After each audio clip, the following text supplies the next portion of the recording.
Hill Farms. I'm Eric. And I'm Eric. And we're the twins. I'm Danette. I'm Denise. And we're here to talk to you about our little farm, our little homestead. We have been here 17 years now and remodeled our homes. When we bought them, they were older. This place was grown up, piles of junk, trees, shrubbery. So it's been a work in progress, and we are really working on now setting up a nice little farm.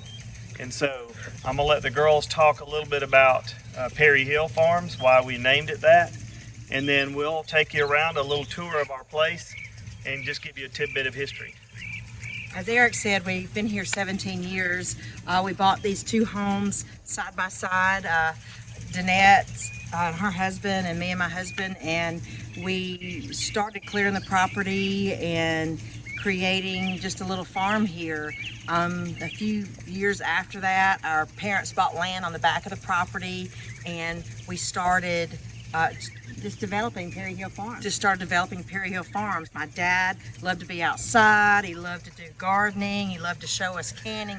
His mother lived with him. She showed us how to do canning and fruits and jellies and things like that and cooking. Right. And we just learned a lot. And So we really just desired to share that journey and the things that we've learned from our grandmother, our parents, in growing vegetables and stuff like that.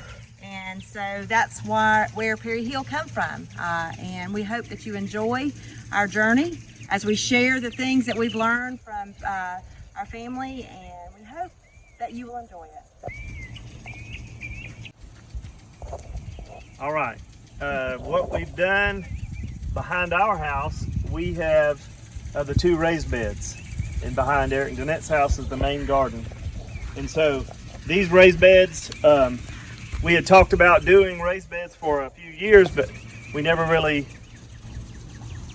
took a hold of that and really didn't know how to do it. So honestly, this was my first attempt at raised beds, and we've had them now for 3 years.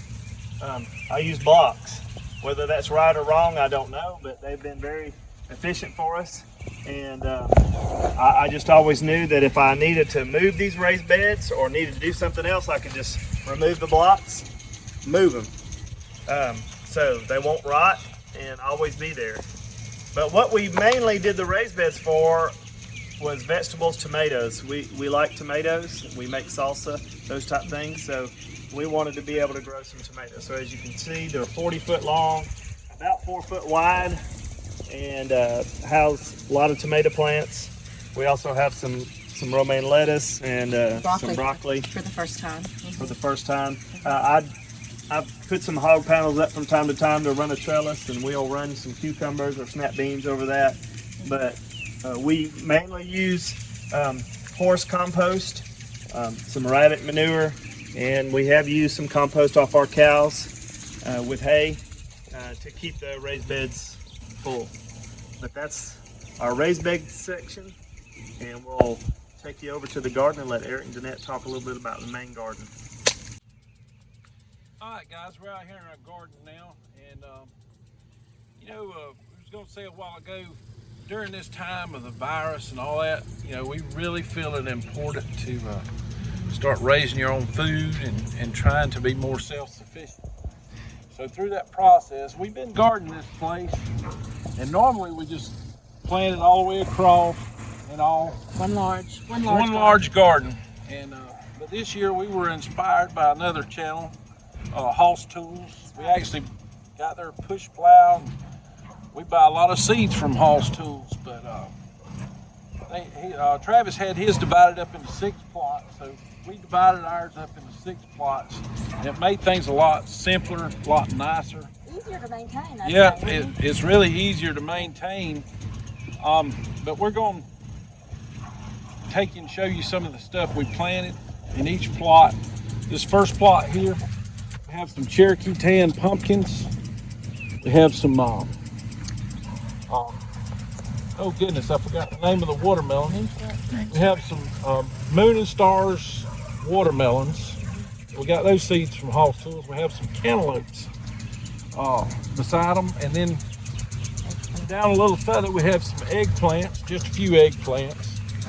My son wanted to plant some gourds, so he planted a row of gourds. And we have some pepper plants on some row cover. Of course, we have the watermelons. And Thanks to Growing Solutions. yeah, Grower Solutions, we got the row cover from them. And we got the idea from Danny and Wanda at Deep South Homestead to start doing some of the row covers. And from Living Traditions, Sarah and Kevin. Like I say, we just wanted to start us a channel and show y'all some of the stuff we do. Come on, we'll show you the rest of the garden. We'll show you the rest of the garden. We're not saying we can do everything right, but we grow a lot of stuff here. It's probably about an acre garden. This plot over here to the left, we have some okra started. We have the red burgundy okra. Got 6 rows of it. We can do a little weeding in it. Of course, in the south, you'll learn you always need to do some weeding somewhere. Right. The next plot here on the left, we have 19 rows of zipper peas. They're looking good. We fertilized them, plowed them a couple of times, hoed them. You can still see though, they got some weeds in them. Here on our right, we have our sweet corn. It's peaches and cream. Got those seeds from Hoss Tools. Corn's beautiful. Looks like we're gonna have a good year on our corn this year. I'm looking forward to canning some of it. We also put some up on the cob. That's plot number 4. Down here we got 5 and 6. Walk a little further. This plot on our right here, we got new potatoes. We got 2 varieties. We got red potatoes and we got the Our 1 row of Yukon. We've never planted Yukon potatoes before, but we decided this year that we'd try them out. Yep, got And, a row of Yukon Gold. That's right. I can't wait to dig them up and try them out. Come on over here and you'll see. We got a row of Burpless cucumbers or eating cucumbers. Go good in salads. We got 3 rows of squash. We got a few zucchini scattered out there and some yellow crookneck. And with these squash, we bought the seed from Hoss Tools with the seed trays, the gentry squash. And we planted the seeds in the trays and grew them up into transplants. Transplanted them out here in the garden. I think we've been very successful with that, and I think that's going to be our way to go from now on. Is growing from seed in the little transplants under the lights, and then bringing them out here to the garden. Right over here in our last plot, we have 6 rows of butter peas, or 3 rows of butter peas and 2 rows of colored butter beans. We got up the Hortonova trellis we got from Hoss Tools. Real easy to put up, y'all. We got some onions, collards, kale. We got some 3 rows of pickling cucumbers, 4 rows of snap beans in this plot. You know when you've had an idea about something you wanted and you share it with your husband and he brings that idea to fruition? Well, I wanted a chicken coop. Are you making fun of me? I wanted a chicken coop. And so he started doing research. And guys, he come back and he built me a chicken coop. And I want to show you what he did for me. So Eric, let's walk them through and show them what we did. All right. Well, first of all, just to give you a little history, we have had chickens and we've had chicken coops. But in the learning process, we've made some mistakes. And one mistake is, if you'll pan to our left, my niece Erica is doing the video in here.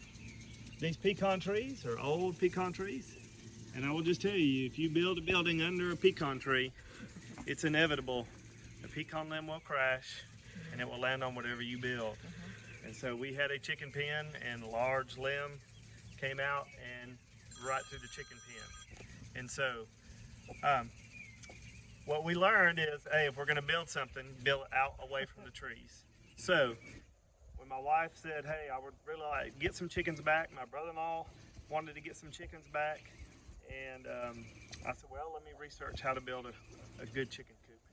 And so this is what I come up with. And so just to give you a rundown, my nephew had some dogs and he had built some dog panels. Dog houses are basically platforms out of these decking boards. And he got him a girl. And you know what happens when a boy finds a girl? The dogs go by the wayside. And so he got rid of the dogs, and one of the things was falling down, so I took it apart and actually stored it in the barn. And then I was thinking about the process for a new chicken pen. I thought, you know, I could possibly use that wood. The frame is actually an old frame that My dad used. her dad used for storing firewood. So I used the frame base and built this chicken house. Now, my wife wanted a window in it, so we had a spare window so we can actually look in the chicken house. It's actually a storm And window. you can actually look in there now and see the chickens scratching around and eating. But we've got it so we can look at the nesting boxes. Also, I can open this window and we can let more air travel through if we need to, cool it off in there. There's vents above. Built automatic feeders. We can, as the chickens get a little larger, we have young chickens now. We'll put feed in there and they can come to it and eat underneath. We've got a 24-foot chicken run. Half of it goes under the chicken house. The other half is out here. It's all covered. We learned that in doing chicken pens. So we have it covered. And We do have Wyandottes. It's the birds that we chose this time. We have golden laced, silver laced, blue, red laced, and Colombian Wyandottes. We were going to try those and see how well they did this year. There's 21 chicks in there, and hopefully they'll be good producers of eggs for us. and that's Murphy. That's Murphy, our baby. That's one of the dogs on the farm. We have another one, Colonel. But we used this wired studded chicken wire. It's a little bit sturdier. Got an automatic water system that goes underneath. I built this for us to get eggs, and I don't have any hay in there now. We don't have any laying, but that's coming. Also, I built a slide for me to take out any of the poop that sits under the roost. I can slide this tray out, empty that out, and we can use that for compost. And then I can slide it right back in, fresh stuff on it, close this little gate, let it drop, and then on the inside, I wanted to make sure it was large enough, easy to clean, easy to get in and take care of it. So it's got a large door that we can go in, and we've got some roosting poles in there. We use cedar limbs, and we can get in there and clean that out very easily without having to crawl into small spaces. And so, one thing you learn, men, a happy wife makes for a happy life. And so, when she wants a chicken pen, you build a chicken pen. We're gonna let Eric and Danette show you the rabbit barns next. So, we'll sign off.